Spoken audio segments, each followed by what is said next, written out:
Hi friends, இன்றைக்கி சத்து மாவு எப்படி பண்ணுறதுன்னு பார்க்கலாம். இது வந்து சின்னவங்கலேருந்து பெரியவங்க வரைக்கும் இந்த சத்து மாவு வந்து சாப்பிட்லாம்.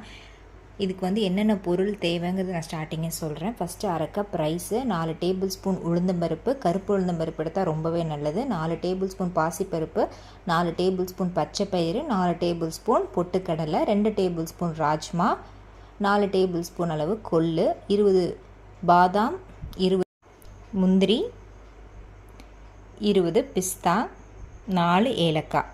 ஆக்சுவலி இது ஷார்ட்ஸுங்கிறதுனால எல்லாத்தையும் என்னால் வந்து டீட்டெயில்டாக இது வந்து சொல்ல முடியல. இதோட லிங்க் வந்து நான் டிஸ்கிரிப்ஷனில் தரேன். இது எல்லாத்தையும் நல்லா வாஷ் பண்ணி எடுத்துகிட்டு வெயிலில் காய வச்சுட்டு தனித்தனியாக வறுத்து எடுக்கணும். வறுத்து எடுத்துகிட்டு மிக்சியில் போட்டு அரைச்சிட்டேன்.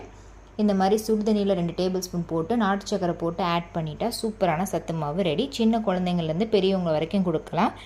இதோட ஃபுல் வீடியோ லிங்க் வந்து டிஸ்கிரிப்ஷனில் தரேன். சப்ஸ்கிரைப்